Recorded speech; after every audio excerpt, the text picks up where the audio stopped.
Next to me here I have Alexander Simon, Belgian, who is a teacher, Youth for a United World representative for New Humanity NGO at UNESCO in Paris. So, dealing with our UN colleagues there. Then we have Jonathan Masuta. Je vais le dire en français, parce qu'il va parler en français. Il est le président du Conseil de la jeunesse de la SADC, donc SADC, et président du Forum international de la jeunesse africaine pour le développement de l'Afrique, FIFIJA. And then we have Reka Semerkani. I got her last name right, we're good. She is from Hungary. They say the language in heaven is Hungarian because it takes an eternity to learn it. But she speaks it already. She is a former US ambassador of Hungary to the US, an expert on energy security, cybersecurity. She has a PhD in energy economics. She's a mother of 4, and it's hard to find her wherever you want to look for her because she's always in a different country, even and lives in different ones. So we got very lucky that she's actually here in Nairobi.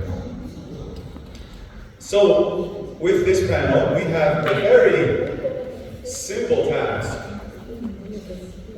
of dealing with all the questions about the UN. No problem, right? We already heard some questions that came up this morning, and we know, as we said, it's part of a conversation. We do not pretend to have all the answers. We want to give some of our perspectives. We'll try to look a little back. We'll try to look a little forward.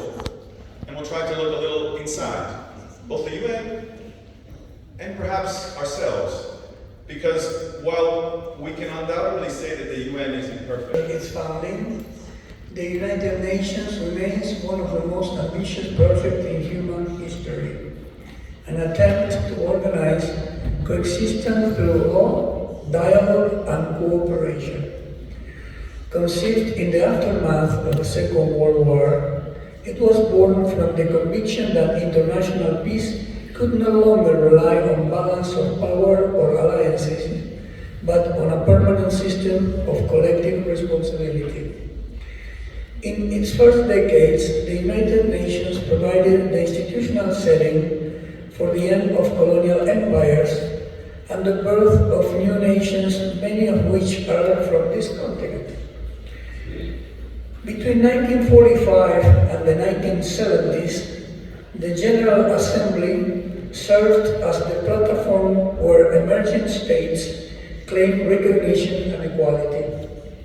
At the same time, the UN helped codify the moral foundations of the post-war era, the Universal Declaration of Human Rights in 1948 established principles that became reference points for individuals and governments alike. The following decades, however, exposed the system's contradictions.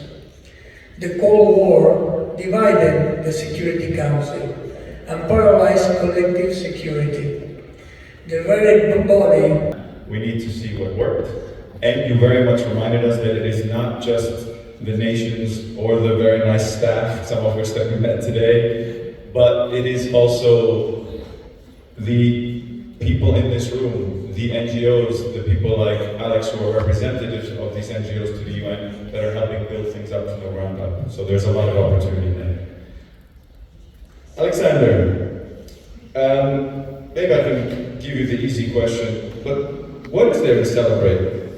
What other positives are there? What can you tell us from what you've seen?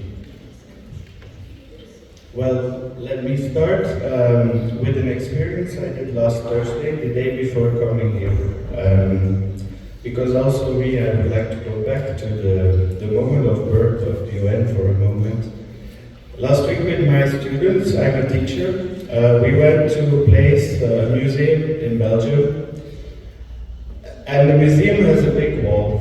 On this wall there are 21,000 pictures of people who have passed through the place where the museum is currently located during World War II. These are Jewish people and Roma people in many, many fields. And when we celebrate the birthday, it's good to put the spotlight on those things we can be grateful for. Think about the mining programs, which have a concrete impact on people's lives, the World Food Program, the life of the oceans, which is not that visible for us, but is so important, children's rights, the right for education, and many, many, many other initiatives. So I think when we celebrate UN today, we do have a reason as a human family. Very often, and we don't know this, the UN are pleading at our governments for our rights. So this morning I heard that the UN should hold our governments accountable, and in a lot of instances this is taking place. For example, in Geneva at the Human Rights Council. The UN depends on the member states, and today is a difficult. I will now switch to French just to ask the question, and Jonathan will continue in French. First for the interpreters. Jonathan, vous avez une expérience avec une autre organisation internationale, l'Union africaine. Qu'est-ce que vous pouvez nous dire